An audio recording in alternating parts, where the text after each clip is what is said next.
ሰላም አለ እግዚአብሔር ይመስገን ሰላም ሌላ አለ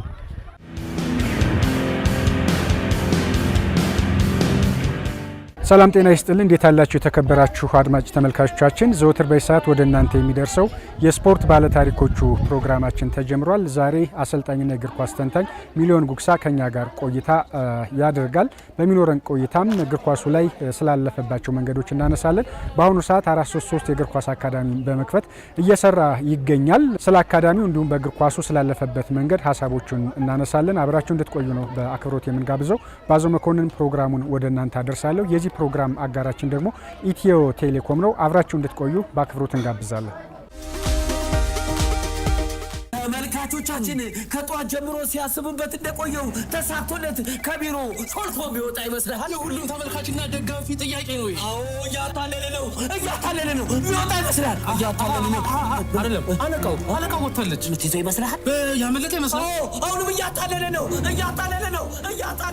እንደበራ ነው በሩ ጋር ሲደርስ ተያዘ ይሄ ማስጠንቀቂያ የሚያሰጠው ይመስላል ቢጫ ካርድ ለቃል ኤግዛም የሚል ተልካሻ ምክንያት ከስራው ሊወጣ የነበረው የቢሮ ሰው ቢጫ ካርድ አይቷል ቢጫ ካርድ እሱስ ምን አስወጣው እዛው ቢሮ እንዳለ አያስብ ነበር ቢሮ እያለን ያልኩ አዎ መቼ በዚህ ጊዜ ቴሌብር ማይጠቀም የለም አዎ ቴሌብር ላይ በሚገኘው ዘመን ገበያ የሚያስፈልገው ማንኛውንም አይነት ነገር ቢሮ ድረስ ሸምቶ በቀላሉ ማድረስ ይችላሉ ታዳጊዎቻችን የዲጂታል ኢትዮጵያ ግብይት መዳረሻ በሆነው ዘመን ገበያ ውስጥ የገባ ይመስላል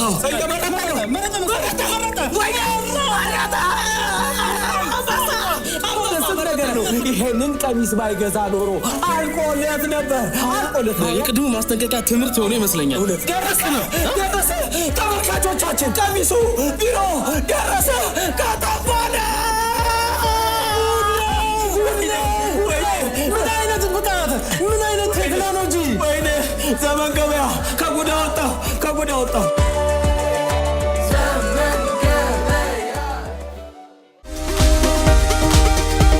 ያ እንግዲህ ከአካዳሚው ከተመሰረተ 3 አመት ሆኖታል አሁን ወደ 4ኛ አመት እየሄደ ነው ህዳር 3 ሲመጣ 4 አመት ይሞላዋልና የመዘግየት ስሜት ነው የሚሰማኝ ምናልባት ትንሽ ቀደም ብዬ ቢሆን ኖሮ ለምወደው እግር ኳስና ለመወዳት ሀገሬ ከዚህም በላይ የሆነ ነገር ማፍራት እችል ነበር የሚል ቁጭት አለ የልጆቹን ኳሊቲ ሳይ የልጆቹን የመቀበል አቅም ቶሎ ነገሮች ላይ የመሻሻል ሂደታቸውን ስመለከት ትንሽ ቀደም ብዬ ቢሆን ኖሮ ከዚህም በላይ አስተዋጽኦ ማድረግ እችል ነበር የሚል ቁጭት አለኝ ግን አሁንም አረፈደ በጣም ደስተኛ ነኝ የታዳጊዎች ስልጠና መለኪያው ሌላ ጥቅም ሊሆን አይችልም ምናልባት ስትመጣ ተመልክተኛል ከታዳጊዎቹ ጋር መልእክት ሳስተላልፍ ይሰሙኛል ቶሎ ይተገብሩልኛል ዴሞንስትሬት የማድረግ ችግር የለብኝም ተጫዋቾች ሰላሳለፍኩ በደንብ ለልጆቹ ማሳየት እችላለሁኝ በጣም ተደማምጠን ነው እዚሁ ትሬኒንግ ውስጥ ነው ያደጉ ማያቸውና ከታዳጊዎች ጋር መስራት መለኪያ የለውም የደስታ መለኪያና በጣም ደስተኛ ነኝ 433 የሬዲዮ ፕሮግራም ያው ይታወቃል በጣም ብዙ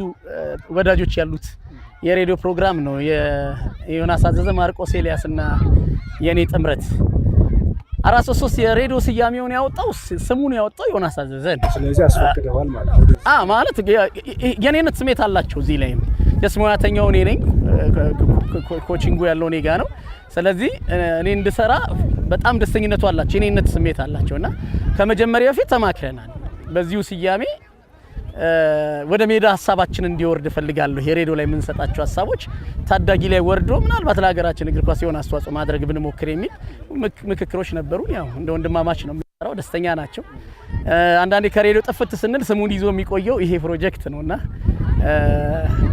ያ ነው መነሻው የዚህ ፕሮጀክት ስያሜ መነሻ የሬዲዮ ፕሮግራማችን ብዙ ሰው ግን ጋዜጠኛ ነው ያው ትንተናው ላይ ያለ እንትን ይመስልኛል ብዙ አልተለመደም በሀገራችን ብዙ ጊዜ ሚዲያ ላይ የሚያወራ ሰው ሁሉ ወደ ጋዜጠኝነት የሚሄድ በሌላ ሙያ ላይ ተደጋግሞ ሬዲዮ ላይ የሚቀርቡ ሰዎችን ጋዜጠኛ የማድረግ ነገር ትመለከታለህና እሱ እኔ በትንታኔ ነው የሰራሁት እስካሁን ድረስ በሬዲዮ ከ10 አመት የ12 አመት የቀጥታ ጨዋታ ትንታኔ ብቻ ኤክስፒሪየንስ አለ አንዳንድ መጥራት ያለባቸው ነገሮች ስላሉ ስላነሳው ደስ ብሎኛል አሁን እኔ የካፍ ኤ ላይሰንስ የመጀመሪያ ሞጁል ተማሪ እጩ ነኝ ገና ጨርሳል አላውቅም ግን የመጀመሪያ ሞጁል አጠናቀናል ከዛ ውስጥ ከገቡት ውስጥ በመገኘት አንዳንድ ሰዎች እንዴት ጋዜጠኛ ታስተምራላችሁ የሚል ጥያቄ ሲያነሱ ተሰምቶ ፊት ለፊት የሚጠይቅ የለም፣ ግን ከጀርባ እንደዚህ የሚያወሩ እግር ኳስ ውስጥ ያሉ ሰዎች አሉና ያንን ያጠራል ያነሳልኝ ጥያቄ ብዬ አስባለሁ።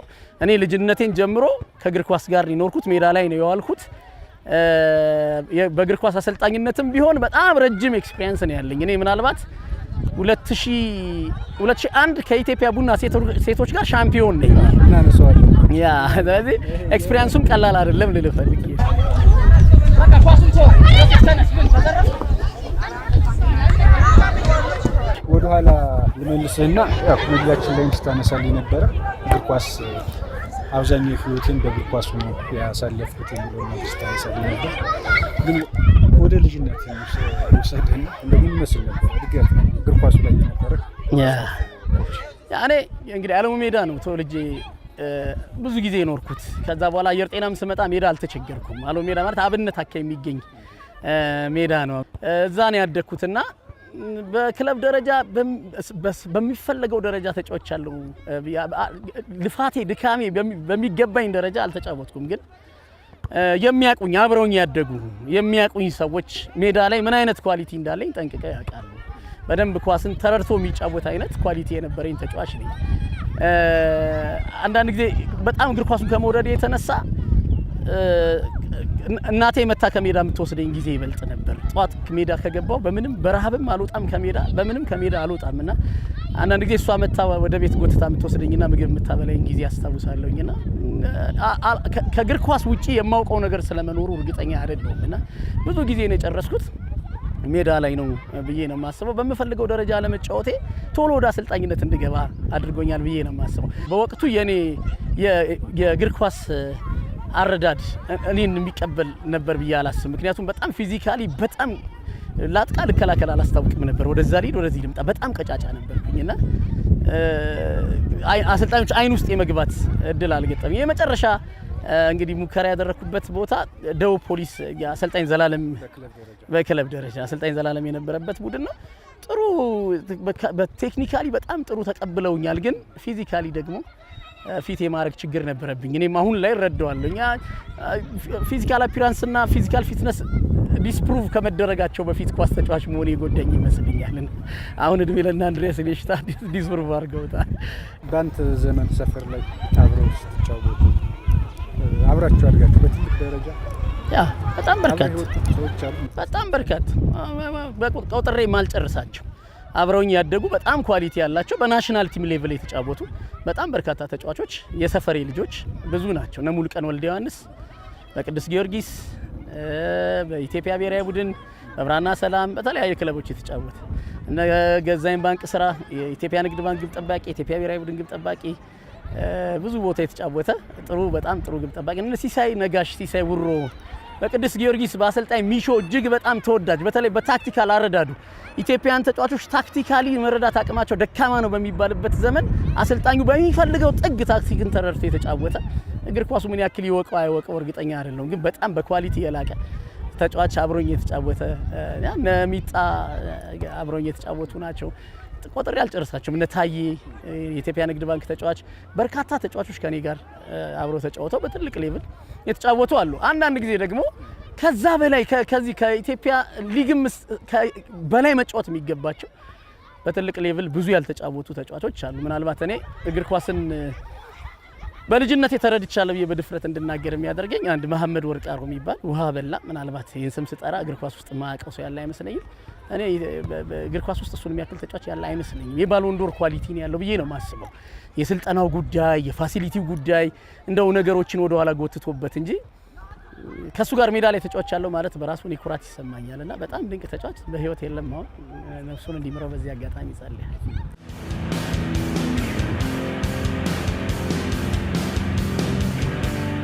ኮች እንግዲህ ያው ፊዚካሊ በቃቃ ስለነበር ተጫዋችነቱ ሞክር አልተሳካም። በጊዜ ወደ አሰልጣኝነቱ መጣህ ማለት ነው። ምን ይመስል ነበር ወደዚህ መንገድ ይገባል? ወደ አሰልጣኝነት ስገባ ያው በጳውሎስ ጌታቸው ማንጎ አግዞኛል ብዬ አስባለሁ። እንግዲህ እሱ የኢትዮጵያ ቡና የሴቶች አሰልጣኝ ነበር በወቅቱ እና በሆነ አጋጣሚ ተገናኝተን ስለ ኳስ በማወራበት ወቅት በጣም ተደስቶ ነው እሺ እና ትሬኒንግ ከኔ ጋር ስራ እሱ ቡና ይሰራ ነበር ሴቶቹ ጋር ከዛ እሱ ነው ኢንቫይት ያደረገኝ ከሱ ጋር እኔ የተጫዋች እድሜ ነው ነበርኛ ያኔ ገና ልጅ ነኝና ግን ስልጠናውን ስለምወደውና ደግሞ ኳሱ አልተሳካልኝም የሚል ድምዳሜ ላይ ስለደረስኩኝ ከዛው ከሴክተሩ ላለመውጣት ወደ ሌላ ሙያ ሽፍት እንዳደርግ እድል ሰጥቶኛልና እሱ የሚሰራበትን መንገድ አይ ነበር ኢቭን መልበሻ ቤት ሃፍ ታይም ላይ ሐሳብ እንድሰጥ ሁሉ እድል ይሰጠኝ ነበርና ያ የበለጠ ወደ አሰልጣኝነት እንድገባ አግዞኝ 2001 ላይ እሱ ልክ ወደ ዋናው ቡድን ሲሄድ ወደ ወንዶች ወደ ዋናው ቡድን ሲሄድ እዛ ያለው አሰልጣኝ ይስራ የሚል ውሳኔ ተወስኖ ነው እኔ ሴቶቹን በዋን ሻምፒዮን ሆንኩ የአመቱ ኮከብ አሰልጣኝም ተሸለምኩኝ ያው ግን እሱም በሚያሳዝን ሁኔታ 2002 አሰልጣኝነት አልቀጠለ ምንም ምክንያት የለውም ክለቡ ፌስቲቫሉን ያከበረው በኔ ዋንጫ ነው በዛ ወቅት ዋናው ቲምም ዩ70 ምንም ዋንጫ አላነሳም በጣም ተርኒንግ ፖይንት ነው ለኔ አሰልጣኝነት ህይወት ብዬ አስባለሁ እንደው እንዳልኩ በፈጣሪ ፈቃድ ወደ ሚዲያው መጣውና የሚዲያው ተጽዕኖ እንደገና ወደፊት አስጠጋኝ እንጂ ከስልጠና መሞጣበት ጫና ውስጥ ገብቼ ነበር ክለቡ በድሎኛል ሻምፒዮን ሆኜ አሰናብቶኛል የአዲስ አበባ እግር ኳስ ፌዴሬሽን የአዲስ አበባ የአመቱ ምርጥ አሰልጣኝ አንተ ነህ ብሎ ወረቀት ሰጥቶኝ ምርጡን ከልክሎኛል ይሄ የአሰልጣኝነት ህይወቴን ወደ ኋላ ጎትቶታል ከዛ በኋላ ደጋፊ እንደሌለው ሰው ወዴት ነው የሚሄደው የሚል ጥያቄ ወደ ህይወት ምንድነው ከዚህ በኋላ ኬሪየር እንዴት ነው የሚቀጥለው የሚል ስጋት ውስጥ ትገባለህና ግን ያው እግዚአብሔር የፈቀደው ነው የሚሆነው በሰው ህይወት ውስጥና ከዛ በኋላ ነው ወደ ሚዲያ የመጣሁት አይ ከቡና ከሴቶች በተጨማሪ ሌሎች ክለቦች ላይ አሳሰርቻለሁ ያ ኮልፌ ቀራኒዮ ያሳደካችሁ ቲሞችም ነበሩ ኮልፌ ቀራኒዮ የሚገርም ምስረታው ላይ ጀምሮ አንድ በጣም ጥሩ አሰልጣኝ ፈቀደ ትጋቢ ይባላል ለኔ ጓደኛዬም ወንድሜም ነው እስካሁን ድረስና ከሱ ጋር አብረን ያንን ቡድን ይዘን ነበርና በጣም እንዴት አይነት ውብ እግር ኳስ የሚጫወት ቡድን እንደነበረ በጣም ነው የምወደው ልረሳው ማልችለው ቡድን እርግጠኛ ወደፊት ራሱ የሆነ ቡድን ሰርቼ ያንን ቡድን መርሳት የምችል አይመስለኝምና በጣም ኳሊቲ ያለው ምርጥ ቡድን የሰራ ነው በጣም እንደማመጥ ነበር የሱ የጫወታ ፊሎሶፊና የኔ የጫወታ መንገድ ተመሳሳይ ነው ስለዚህ አልተቸገርም በጣም ተናበን ተከባብረን በጣም ቆንጆ ቲምን የሰራ ነውና በአንድ አመት ነው በወቅቱ ያው ከፕሪሚየር ሊግ በታች የነበረው ብሔራዊ ሊግ ላይ ቡድኑን ይዘን የገባ ነው ብሔራዊ ሊግ ላይ በጣም አዝናኙ ቡድን የኛ ቡድን ነበር በጣም ምርጥ እግር ኳስ የሚጫወት ቡድን ነበረንና ከዛ በኋላ ያው አፈረሱ እንደውም ስንገባ በጣም ይገርም ከድሬዳዋ ነው የገባ ነውና ከድሬዳዋ ስንመጣ ካቃቂ ጀምሮ በሲቲ ባስ ምናምን የተቀበሉንና በማርሽ ባንድ እሱን ወጪ ብትይዙት አንድ አመት እንቀጥል ነበር ብያቸዋለሁና ከዛ በኋላ በበጀት ምክንያት በሚል አፈረሱት ከዛ እንደገና ከፈቀደ ጋር አራዳ ክፍለ ከተማ ከፍቲያ ሊግ ላይ ሰርቻለሁ በከፍቲያ ሊግ ወደ ተንታኝነቱ ወደ ሚዲያው ሽፍት አደረኩ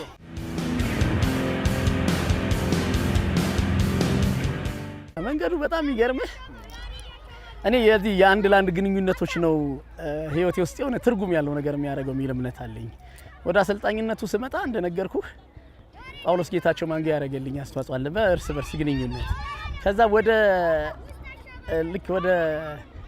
ኮቺንግ ወደ ስልጠናው ስመጣ ደግሞ ወደዚህ ወደ ላይሰንስ ወደ መውሰድ ስመጣ ደግሞ አንድ ካፌ ውስጥ ከደረጃ አንገቴ ምናልባት በቅዱስ ጊዮርጊስ ሲያሰለጥን ይታወቃልና እና አንድ ዳንኤል ገብረማርያም አሁን አሜሪካን ያለ የኢትዮጵያ እግር ኳስ ፌዴሬሽን ቴክኒክ ዳይሬክተር ነበር ከሱ ጋር ጥለን ስለ ኳስ ስናወራ አንተ ማሰልጠን አለብህ ይሉኛል እነሱ በጣም እየታጠሩ ነው ማሰልጠን አለብህ ምናምን ይሉኛልና ውስጥ ያሳድረውብኛል እነሱ ከዛ ልክ ላይሰንሱ ሲመጣ አንድ ደረጃ እንድወስድ ያደረገኝ ደረጃ ደውሎ እንደዚህ መጥቷል መማር አለብህ ምናምን ብሎ ወደዛ ያመጣኝ ደረጃ አንገቴ ነውና ምንድነው የሆናችሁት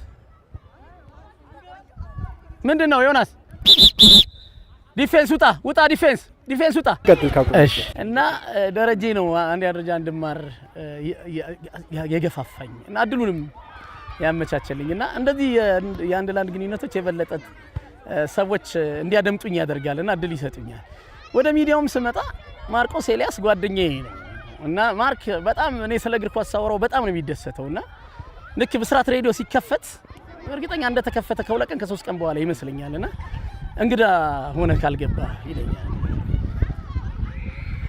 እሺ ያልኩትና እኔ የሱ ፕሮግራም እንግዳ ሆኜ ነው የገባሁት እና እዛ እሱ በሚያነሳው ጥያቄ እኔ ስለ ኳስ የምሰጣቸው ምላሾች አጋጣሚ መኪና ውስጥ ሆኖ ይሰማ የነበረው የጣቢያው ባለቤት መሰለ መንግስቱ በጣም ይወደዋል እንትናችንን መድረካችንን በጣም ይወደዋልና ይሄ ልጅ መቀጠል አለበት በሚል ከዛ ጊዜ ጀምሮ ከብስራት ሬዲዮ ጋር ለ8 አመታት ከመሴ ጋር 8 አመት አብሬ ብስራት ሬዲዮ ላይ ሰርቻለሁ። የኔ የቀጥታ ጨዋታ ትንታኔ የኔ የሚዲያ ኤክስፒሪየንስ የቀጥታ ጨዋታ ትንታኔ ብቻ ነው። ስለዚህ ጨዋታ ነው የሚሰራው።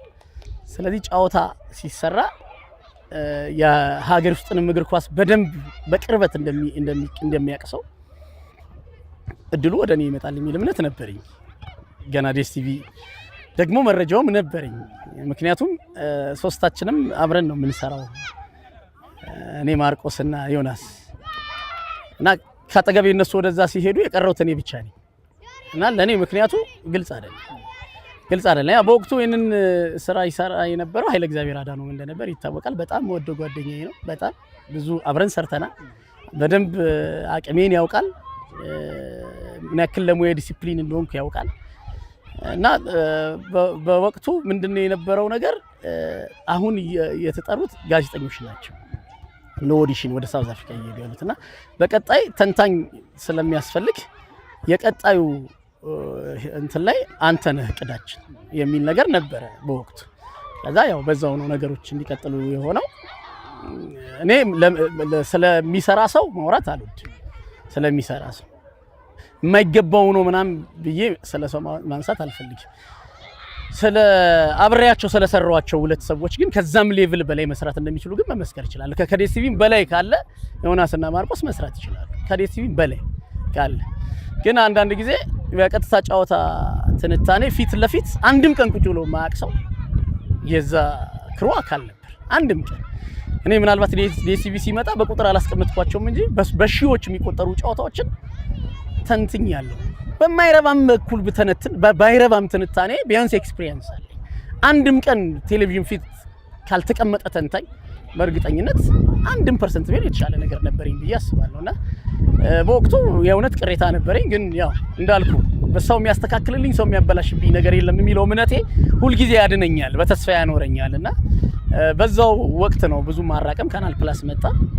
ካናል ፕላስ መንሱር አብዱልቀኒ ነው ከምን ያደረገኝ። በዛ ካናል ፕላስ 4 አመት ቆየሁኝ። ከዛ አሁንም ኦቤን ሲጀምር ነበርኝ ተስፋው። ግን በጣም የሚገርመኝ ነገር ልንገርህ፣ እዛ የስራው አካል መሆን ምናምን ሌላ ነገር። ግን በዲኤስቲቪም ሆነ በኦቤን በጣም ብዙ ገስት አይቻለሁ። በጣም ብዙ ተጋብዘው የሚገርም አንድም ቀን እስቲ ዛሬ ይህን ጨዋታ ከኛ ጋር ስራ ብሎ የጠየቀኝ አካል የለምና ይሄ በጣም ያስገርመኛል። እኔ ስሜቴን በጣም ነው የሚጎዳው።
በቴሌብር ሂሳባችንን በቀላሉ ስንጋራና ጉርሻ ስንሰጥ እንዲህ ነን። ቴሌብር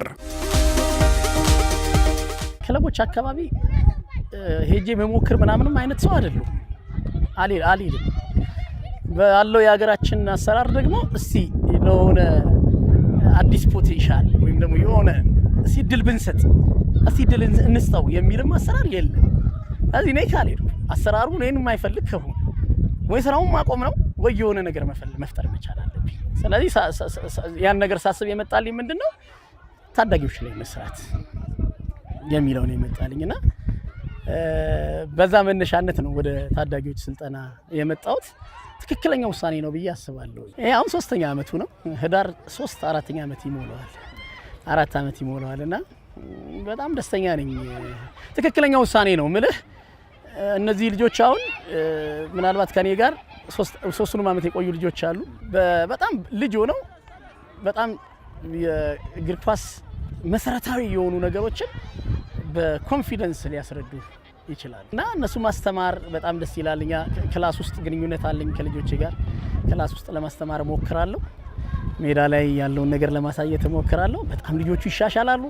በጣም ጥሩ ጊዜ ነው ከዚህ ፕሮጀክት ጋር እያሳለፍኩ ያለሁትና እንግዲህ አሁን አየር ጤና ነው የመጀመሪያው ፕሮጀክት ያለው። ይሄኛው ሁለተኛው ብራንች ለመክፈት እየተንደረደርን ያለ ነው። ይሄ በሙሉ የአየር ጤና ታዳጊ ነው። እዚህ ወደ ለቡ ለመምጣት እየተንደረደርን ያለ ነው። እያስፋፋን በደንብ እንደ ተቋም የማሳደግ ፍላጎት ነው ያለው። ግቡ እናንተ ግቡ። አጥቂውጣ እና እያንዳንዱ የአሰልጣኝ አለው የየራሱ ዩ10 አለ፣ ዩ13 አለ፣ ዩ50 አለ፣ ዩ17 አለ። ዩ17 ላይ አሁን ብዙ እየተቸገርን ያለ ነው። ምክንያቱም ፌዴሬሽኑ ከ17 አመት በታች ማለት 16 ነው የሚል በፋይዳ ነው አሁን ዩ17 ውድድር ያለው። የተወሰነ አሁን ዘንድሮ 7 ልጆች አካባቢ ክለብ እድል አግኝተው ነበር። በዚህ በፋይዳ ምክንያት ሁኔታዎች ትንሽ ተበላሽተውባቸዋልና እዛ ጋር ትንሽ የተቸገርን ያለ ነው። ግን በአራቱ ካታጎሪ እድሜያቸው ከፍ ያለ 17 ናቸው እና የ17 አመት ልጅ መጫወት አይችልም የሚል አሰራር ነው ፌዴሬሽኑ ያመጣው። ፌዴሬሽኑ ይዞ የሄደው ብሔራዊ ቡድን ግን 16 ነው ብሎ የሚከራከረኝ ሰው ካለ ሁሉ ነገሬን ጣጥዬ ቤቴ ይቀራለሁ። ስለዚህ በጣም ያዘንኩበት አሰራር ነው። የሆኑ ኢትዮጵያውያን ታዳጊዎች በ17 አመታቸው ዩ17 እንዳይጫወቱ የተከለከለበት ትክክለኛ አሰራር ነው በሚል አስተሳሰብ ሊሆን ይችላል። እኔ አሰራሩን ተቃውሜ አላውቅም። ግን ይህንን ህግ ያወጣው ተቋም ነው ህጉን መተግበር የነበረበት። ይዟቸው የሄደው ታዳጊዎች ዩ17 የተሳተፉ ያሉ ታዳጊዎች 90% ዩ20 ናቸው። ያለ ጥርጥር ነው መናገር። እዚህ ለተቋሙ ሲሆን ህግ ይጣሳል፣ ለኛ ታዳጊዎች ሲሆን ደግሞ በየሜዳው ሲያለቅሱ የነበሩ ታዳጊዎች የራሳቸው ጉዳይ ተብለው ቤታቸው ቀርተዋልና እሱን አሰራር አልወደውም። ኳሊቲ ያላቸው ልጆች ለማቆየት አሳምኜ ደግሞ ዩ20 እንዲሞክሩ አሳምኜ እቺን ከኔጋችን አመት ጨርሱ በሚል አሳምኜ እነሱን ለማቆየት ሞክሬ ከነሱ ጋር እየሰራው ነው ያለሁት። እያንዳንዱ አሰልጣኝ የራሱ ትሬኒንግ ማኑዋል አለ፣ እንወያይበታለን። እዚህ እድሜ ላይ ይሄ በዚህ ነው መሰራት ያለበት፣ ይሄ በዚህ ነው መሰራት ያለበት፣ ደቂቃው የኔ ያክል ነው መሆን ያለበት፣ ኢንቴንሲቲው ይሄ ነው በሚል እንወያያለን። ከዛ ሜዳ ላይ ይወርዳል፣ አሰልጣኞቹ ይሰራሉ። ሁሉንም ኦብዘርቭ አደርጋለሁ። እኛውን እድሜ ግን ከጀርባ የምታየውን እድሜ ግን ሌላ አሰልጣኝ እንዲነካብኝ አልፈቅድም። እነዚህ ዩ50 ናቸው። ዩ50 ናቸው። እኔ ጋር ሲመጡ እነዚህ ልጆች 11 አመታቸው ነበር። 11 አመታቸው ነበር። አሁን 14 እና 15 ናቸው። እዚህ የነሱ የኔ ድርሻ ናቸው። ሁሉም የየራሱ ድርሻ አለው። የኔ ድርሻ እነዚህ ናቸውና እነዚህ ላይ በጣም በትኩረት ነው የምሰራው። ኮች ምናልባት አንተን ጨምሮ አካዳሚዎች ላይ መስራት አንደኛው ጭንቀት የሚሆነው ትስስር የሌለ መሆኑና እስካሁን ያ ችግር መቀጠሉ አንደኛው ይመስላል። እነዚህ ልጆች እስከ ዩ17 አካዳሚዎች ላይ ይቆያሉ። አቅም ቢኖራቸውን በተለያዩ መንገዶች ክለብ ያገኙ የሚቀበላቸው የለም። ለእናንተም ጭንቀት ነው፣ ለልጆችም ለፍተው ደክመው ክለብ መግባት አለባቸው፣ መጠቀም አለባቸው፣ እግር ኳሱን አገር መጥቀም አለባቸው። በጣም ነው የሚያሳዝን። ማለት አሁን እጄ ላይ ያሉትን ልጆች እኔ እንጃ ኳሊቲያቸውን እኔ ስለ ሁሉም አላወራም፣ ግን ሁለትም ይሁኑ 3 ልጆች ይሄን ያክል እግር ኳሱ ሩቅ ነው ወይ ለእግር ኳሱ ያለኝ አስተሳሰብ ጤነኛ አይደለም እንድል ያደርገኛል። ምክንያቱም እኔ ስቴዲየም እገባለሁ እኛ ያለውና እግር ኳሱ ለኔ ምንም ማለት አይታየኝም። የሆነ በጣም ያደገ ለሆነ ሰው በጣም ከባድ የሚሆንበት ምናምን ሁኔታ አይታየኝም ለኔ ሜዳ ላይ የማየው እንቅስቃሴ። ደግሞ ወጣት ሆኖ በጣም ጥሩ ኳሊቲ ያላቸውም ልጆች እድሉን ያጣሉና በቀላሉ ከእግር ኳስ ይወጣሉ። በቀላሉ በ17 አመት ከእግር ኳስ መውጣት ማለት እንግዲህ ለኔ በጣም አስደንጋጭ ነው። ወዴት እንዲሄድ ነው ይሄን ታዳጊ የምትገፋው? የት ነው የሚሄደው? የሚለው በጣም ያሳስበኛል። ያ U20 ቡድኖች አሉ። U20 ላይም ቅድሚያ የሚሰጠው ዋንጫና ወደ ዋናው ቡድን ቶሎ ተጫዋችን የማሳደግ አስተሳሰብ ስለሆነ እድሜያቸው 25 26 የሞላቸው ሰዎች የሚጫወቱበት ቦታ ነው። እሱን ስታስብ እንዳልከው ያሳስባል። አሁን እነዚህ ልጆች ከአንድ አመት በኋላ እዚህ ጋር ኳሊቲ ያላቸው እኔ ማምንባቸው ልጆች ወደ ክለብ ካልገቡ አንድ አመት 16 አመት ነው የሚሞላቸው። አንድ አመት በኋላ 17 ይሞሉና ማረጋቸው ነው ግራ የሚገባኝና ታዳጊዎች ላይ እሱ ነገር ያሳስባል። በጣም የሚያስጨንቅ ነው ለልጆቹም። የሆነ እድሜያቸው እየሄደ ሲመጣ አንዳንድ የማትሰማባቸው እንድትሰማል። ኧረ ኮች እኔ እኮ ከዚህ በኋላ በቃ ምናምን የሚልህ ልጅ ይመጣል። ምናልባት የተለዩ መንገዶች የምታስባቸው አሉ የተጀመሩም ካሉ አንዳንድ አካዳሚዎች ውጭ ላይ ትስስር ለመፍጠር ከብዙ በሶስት አራት ልጆች እድል እንዲያገኙ በዚህ አይነት መንገዶችን ይከተላሉ። አንድ ከእስራኤል ክለብ ጋር የጀመርነው ግንኙነት አለ። ግንኙነቱን ጀምረው ነው አንዳንድ ማቴሪያልም ሰፖርት ማድረግ ጀምረዋል። እዚህ ጋር የምታየው ፒፕስ ይሄ በዕብራይስጥ የተጻፈ ነው። ይሄ አረንጓዴ ፒፕስ የምታየው ከጀርባ ኢብሩ ነው ጽሁፉና ከነሱ የመጡ ፒፕሶች ናቸው እነዚህ ፒፕሶችና አንዳንድ አስተዋጽኦች ማድረግ ጀምረዋል። አንዳንድ ቪዲዮዎች ይፈልጋሉ። እኔ እምነት የምጥልባቸው ልጆች ቪዲዮ እየተቀረጸ እንዲላክላቸው ይፈልጋሉ። እንደው መስመሩ ስለመግባት ለመጀመሪያ ያክል እንደዚህ አይነት እንቅስቃሴዎች አሉ። ምናልባት ከአካዳሚ አንድም ሁለትም ቢሆን ክለብ ላይ የደረሰ ልጅ አለ። ሚኪያስ ልዑል ኢትዮ ኤሌክትሪክ እየተጫወተ ነው ያለው።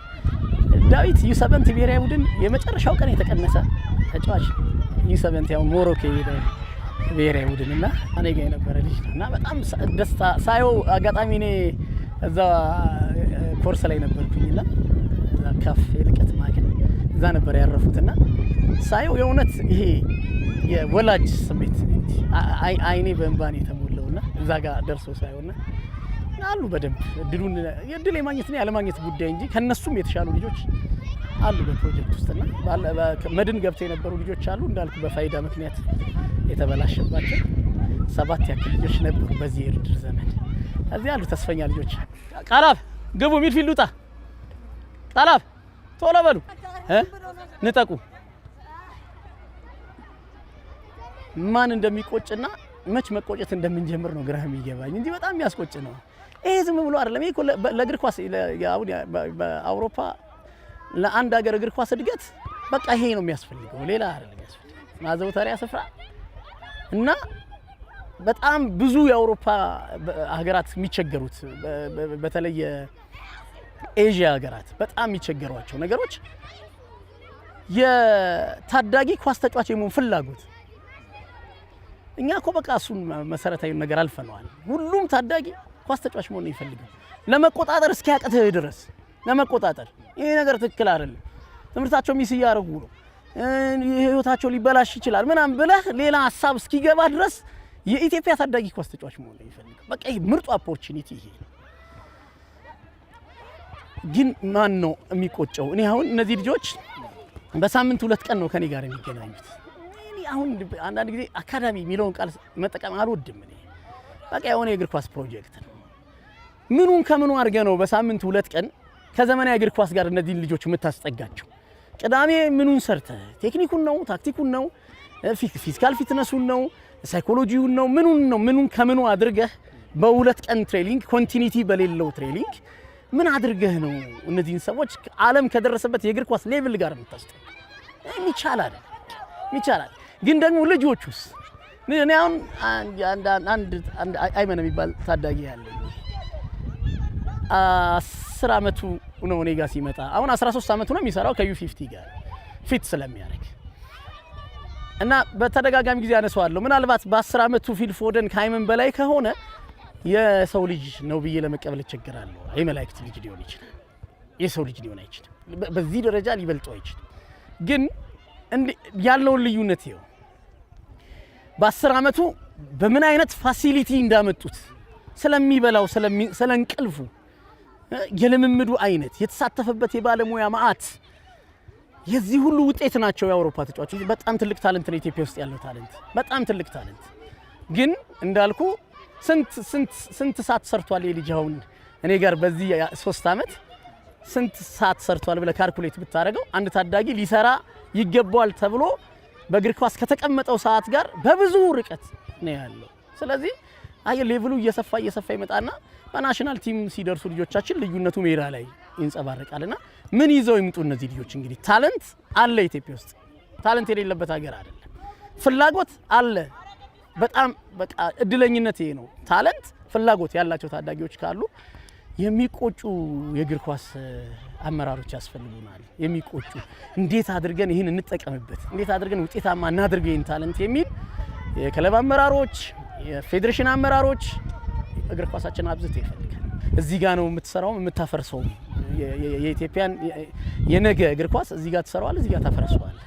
ስለዚህ ምንድነው እየተሰራ ያለው፣ ማን ምን እየሰራ ነው የሚለውንም ነገር በደንብ መፈተሽ ያስፈልጋል። መብዛቱ ብቻ ለሀገራችን እግር ኳስ ጠቃሚ ነው የሚል እምነት ባይኖረኝም ግን ታዳጊዎቹ በዚህ መልኩ ሜዳ ተዘጋጅቶላቸው ፋሲሊቲ ተሟልቶላቸው መሰረታዊ የእግር ኳስ ሀሳቦች ጋር እየተዋወቁ እንዲያድጉ መጀመሩ በጣም ለሀገራችን እግር ኳስ ጠቃሚ ነው ብዬ ነው የማስበው። ምናልባት የኔ እድሜ ልጆች ከዚህ ኳስ ጋር የተገናኘ ነው በስንት እድሜያችን እንደሆነ የምንረሳ አይመስለኝም።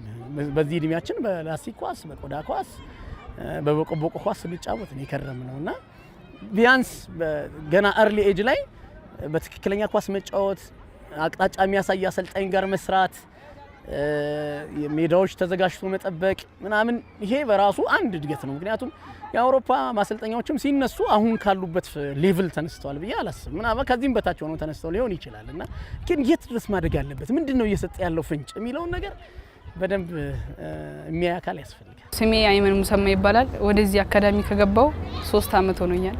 ብዙ ለውጦችን በራሴ ላይ አይቻለሁ። ትምህርት ስለሚከታተሉን የትምህርት ውጤቶችን እንቀይር ያለው ብዙ የእግር ኳስ ለውጦችንም አይቻለሁ በራሴ ላይ። ዘመናዊ የአሰራር መንገድ ነው የምንሰራው። አሁን ላይ ትሬዲንጋችን ብዙ ለውጦችን እያሳየ ይገኛል። አገሬን ማስጠራት ነው የምፈልገው። በ433 ስም አገሬን ማስጠራት ነው።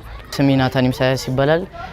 ወደዚህ ትሬኒንግ ከመጣው 2 አመት ሆኖኛል። ወደዚህ አካዳሚ ከመምጣቴ በፊት ብዙ የኮንትሮል ፓስ ምናምን ችግሮች ያጋጥመኝ ነበር እና እዚህ መጥቼ በሚሊዮን ጉግሳ አማካይነት ትልቅ ለውጥ አግኝቻለሁ። ከሚሊዮን ጉግሳ ጋር ወይም ከ433 ጋር ትልቅ ቦታ ለመድረስ ሀሳብ አለኝ። በሱም ደረጃ ሀገሬን ለማስጠራት እቅዳለኝ። ስሜ ቃላውቱ ይባላል። ወደዚህ አካዳሚ ከገባው 3 አመት ሆኖኛል። እዚህ አካዳሚ 433 ከመግባቴ በኋላ ብዙ ለውጦች አይቻለሁ ራሴ ላይ ከዲሲፕሊንም አንፃር ከኳስ ጋርም በተገናኘ ትምህርት ላይ እንድናተኩር ረድቶኛል። ትንፋሽም የትንፋሽ ስራዎችንም በመስራት ራሳችንን እንድንለውጥ አድርጎናል። እኔ በእግር ኳስ ሀገሬን ማስጠራት ነው የምፈልገው።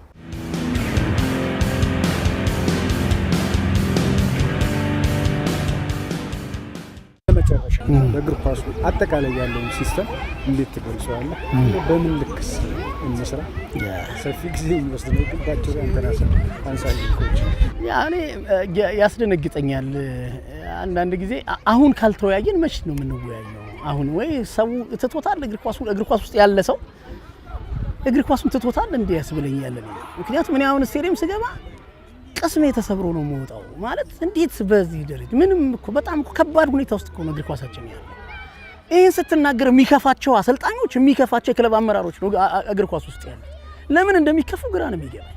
አሁን ትክክለኛው ሰዓት የሚመለከተው አካል ሁሉ አሁንማ እንወያይ የሚልበት ሰዓት ምን እስኪሆን ነው የሚጠብቀው? እኔ ግራ ነው የሚገባኝና ቅድም እንዳነሳው እኔ ስሜቴን ፊት ለፊት በመናገር ሌላ ጥቅም ስለሌለኝ እግር ኳስ ውስጥ ሌላ ምንም ያተረፍኩት ነገር ስለሌለ እንደ ልቤ ማውራት ነው ተርፌና እግር ኳሱ አስደንጋጭ ሁኔታ ነው። በጣም አስደንጋጭ።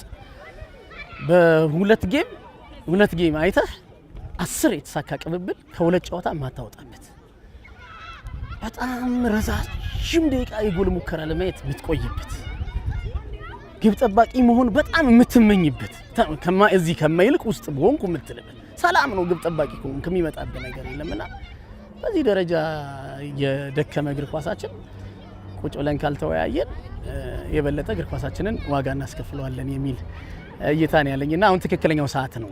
ሁሉም ሰው ሀሳብ መስጠት፣ ሁሉም ሰው መወያየት አለበት። እግር ኳስ ውስጥ ከሌሉም አካላት አሁን ሀሳብ መጠየቅ አለብን ብዬ ነው ማስበው። እንኳን እግር ኳስ ውስጥ ካለ ሰውና ብዙ ችግሮች ያለበት እግር ኳስ ነው ያለን የሚል እይታ ነው ያለኝ። ታዳጊዎች ላይ መስራት ያሰልችቶታል ሰውን። ግን ሲሰለቸው ውሎ ያድራታል እንጂ ለእግር ኳሳችን መፍትሄ ታዳጊዎች ላይ በትክክል መስራት ነው። ይሄን ማስረገጥ እፈልጋለሁ። ምስክር ነኝ እኔ። ታለንት አለ ኢትዮጵያ ውስጥ ከታዳጊ ጋር እየሰራው ነው። ታለንት በደንብ እያየሁኝ ነው። ታለንት አለ። ቅድም ያነሳውን ነገር ምስክር መሆን ይችላል። ዓለም ላይ እንደ ኢትዮጵያን ኳስ የሚወዳለ ብዬ አላምንም። ዓለም ላይ ከብራዚሊያን ጋር መፎካከር ይችላል። የብራዚሊያን የእግር ኳስ ፍቅርን እኔ እውቅና አልሰጠውም። ምክንያቱም ጎቾን አይቶ እግር ኳስ አለመውደድ አይቻልም። ተገደው ነው የወደዱት። ሮናልዶን አይቶ ኳስ አለመውደድ አይቻልም። ተገደው ነው የወደዱት። የሚያስገድዱ ሰዎች አሏቸው ለመውደድ ኢንተርቴን የሚያደርጉ። ዝም ብለን ነው እኛ ኳስ የወደድነው። ዝም ብለን የሰው ሀገር ተጫዋች አይተን ነው የወደድነውና ህዝቡ በጣም ኳስ ይወዳል። እግር ኳስ የትኛውንም ዋጋ የሚከፍል ነው። ገንዘብንም ማምጣ ብትለው የሚሰጥ ነው። ከየትኛውም ሴክተር ደግሞ በተለይ በስፖርቱ ዘርፍ ከየትኛውም እግር ስፖርት በመንግስት የሚደገፍ ስፖርት እግር ኳስ እኔ መንግስት እጅ ላይ ነው ያለው ብዬ ነው የማስበው። እጁን ቢያነሳ የሚፈርስ። ስለዚህ ለዘመናት በመንግስት የሚደገፍ ስፖርት ቦክስ የዚህን ያክል ሲደገፍ አይቻላቅም። ሳይክል የዚህን ያክል ሲደገፍ አይቻላቅም። ሌሎች ስፖርቶች ሲደገፉ አይቻላቅም። አትሌቲክሱም ቢሆን በራሱ ትግል በራሱ ውጤት የሚሄድ ስፖርት በጣም ብዙ የሚደገፍ ስፖርት ነው እግር ኳሱ በመንግስት ቢሆንና እነዚህን ኦፖርቹኒቲዎች ለመጠቀም አሁን በደንብ እግር ኳሳችን ለውይይት ጋብዞናል ብዬ ነው የማምነው። ማንንም ለማጥቃት ሀሳብ አይሰጥም። በተለይ ከእግር ኳሱ የሚጠቀሙ አካላት የስራ ቦታቸው እንዳይቆም አሁን የበለጠ መጨነቅ አለባቸው ብዬ ነው የማስበው። ትንታኔ ላይ አንዳንድ ጊዜ ሶስታችን የተለያየ ኳሊቲ ነው ያለን፣ ግን አንዳችን ለአንዳችን እውቅና የመስጠት ደግሞ ችግር የለብንም። በጣም መከባበሩ ስላለና አንዴ የባርሴሎና ከአትሌቲኮ ማድሪድ ጨዋታ እየሰራን ነውና ሰርጂ ሮቤርቶ 44ኛው ደቂቃ ላይ በቀይ ካርድ ከሜዳ ይወጣልና በዛን ወቅት እኔ ኤርኔስቶ ቫልቬርዴ የነበሩ አሰልጣኙ በወቅቱና ኤርኔስቶ ቫልቬርዴ በቀሪው ደቂቃ ምናልባት መቸኮል አይጠበቅባቸውም። በሀፍ ታይም ማኔጅመንት ግን ፎርስድ ሰብስቲሽን ገጥሟቸዋልና በግዴታ ሰው ይቀይራሉ።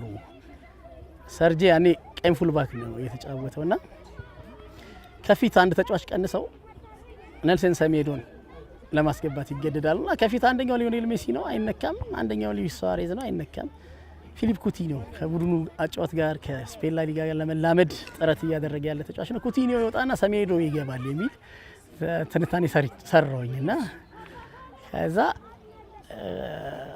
ከረፍት ሲመለሱ እኛ ረፍት ሰዓት ላይ የተወያየንበት ኦፍ ማይክ የተወያየንባቸው ነገሮች አሉ በዚህ አስተያየት ላይ። ከዛ ከረፍት ሲመለሱ ኔልሰን ሰሜዶ ገብቷል፣ ፊሊፕ ኩቲኒዮ ወጥቷልና ዮናስ አዘዘ ትናንትና ቤት አይቶ አንዴ ጨዋታው አየር ላይ ያለኝና የተቀረጸ ጨዋታ ነው እንደምታሳየ ብሎ ያለ እንደዚህ አይነት ምናልባት በጣም ትንታኔ አንዱ ይሄ ነው ለኔ። እንትና ተቀይሮ ገብቷል፣ እንትና ተቀይሮ ወጥቷል ትንታኔ አይደለም። እሱ የሚያዩ ሰው ሁሉ አይቶታል። አክብረህን ስለተገናኙ በጣም ደስ ብሎኛል። ምናልባት እንደመጨረሻ ሀሳብ በህይወት ዙሪያ አሁን ላለበት ስላደረጉ ሰዎች ምስጋና ማለት ታካፍለት ካለ አካዳሚውን በተመለከተ የመጨረሻ ዳረሻችሁ ምንድን ነው የሚለው? እኔ እዚህ መድረስ ውስጥ የተሳተፉ ሁሉንም ሰዎች ከልብ አመሰግናለሁ። የመከሩኝ ጓደኞቼ አድምጠው ይሄን ብታስተካክል ብለው ወደ መስመር ያስገቡኝ ጓደኞቼን ጨምሮ ኮሜንት ማንበብ የምፈራ በጣም ኔጌቲቭ ነገር እርብሽ የሚያደርገኝ አይነት ጠንካራ አይደለሁም እና በጣም ነው አድማጮችን የማመሰግነው። ለዚህ ሁሉ አመታት አንድም ቀን ኔጌቲቭ ኮሜንት አንድም ቀን ገጥሞኝ አያውቅም። ሁሉም በርታ የሚል ነው። ስሳሳት እንኳን ነገሮችን እንዳስተካክል የሚጽፉበት መንገድ እኔን በጣም ያበረታ ነውና በጣም ከምንም በላይ አድማጮችን በጣም ማመስገን እወዳለሁ። ቤተሰቦቼን በጣም ነው ማመሰግናቸው። አንዳንድ ጊዜ አጠገብ ያለ ሰው ካልተረዳህ የምትፈልገውን ነገር ለመስራት ትቸገራለህና ባለቤቴም ሁሉ ነገር የምትረዳናት በዚህ ስፖርት የከፈልኩትን ዋጋ በደንብ የምትረዳኝና የትም ድረስ ብሄድ የምትደግፈኝ እናት እሷንም በዚህ አጋጣሚ ማመስገን እወዳለሁ። እንግዲህ በስልጠና ኤ ላይሰንስ እየተማርኩ ነው ያለሁት። በስልጠና ሂደት የተሳተፉ ነው ያስተማሩ የመከሩ ያስተማሩኝን ሰዎች በሙሉ ከልቤ ላመሰግናቸው እወዳለሁኝ። አካዳሚ ከዚህ በላይ ሰፍቶ ማየት እመኛለሁ። አመሰግናለሁ ኮች ለነበረን ጊዜ። አመሰግናለሁ። የተከበራችሁ አድማጭ ተመልካቾቻችን የዛሬ የስፖርት ባለ ታሪኮቹ ፕሮግራማችን የተከታተላችሁትን ይመስላል። እንግዲህ ዛሬ አሰልጣኝ ሚሊዮን ጉግሳ ያለፈበትን የእግር ኳስ መንገድ እንዲሁም ደግሞ አሁን ስለሚሰራበት 433 የእግር ኳስ አካዳሚ ሀሳቦቹን እያነሳን ቆይታ አድርገናል። አብራችሁን ስለነበራችሁ ስለተከታተላችሁን እናመሰግናለን። የዚህ ፕሮግራም አጋራችን ደግሞ ኢትዮ ቴሌኮም ነው። ጤና ይስጥልን። ተመልካቾቻችን ከጧት ጀምሮ ሲያስቡበት እንደቆየው ተሳክቶለት ከቢሮ ሾልኮ ቢወጣ ይመስላል። ሁሉም ተመልካችና ደጋፊ ጥያቄ ነው። አዎ እያታለለ ነው ቢወጣ ይመስላል። እያታለለ ነው አይደለም? አለቃው ወጥታለች። ምትይዘው ይመስላል። ያመለጠ ይመስላል። አሁንም እያታለለ ነው። እንደበራ ነው። በሩ ጋር ሲደርስ ተያዘ። ይሄ ማስጠንቀቂያ የሚያሰጠው ይመስላል። ቢጫ ካርድ ዕቃ ልግዛ በሚል ተልካሻ ምክንያት ከስራው ሊወጣ የነበረው የቢሮ ሰው ቢጫ ካርድ አይቷል። ቢጫ ካርድ። እሱስ ምን አስወጣው? እዛው ቢሮ እንዳለ አያስብ ነበር። ቢሮ እያለን ያልከው? አዎ መቼም በዚህ ጊዜ ቴሌብር ማይጠቀም የለም። አዎ ቴሌብር ላይ በሚገኘው ዘመን ገበያ የሚያስፈልገው ማንኛውንም አይነት ነገር ቢሮ ድረስ ሸምቶ በቀላሉ ማድረስ ይችላሉ እኮ። ታዳሚዎቻችን የዲጂታል ኢትዮጵያ ግብይት መዳረሻ በሆነው ዘመን ገበያ ውስጥ የገባ ይመስላል።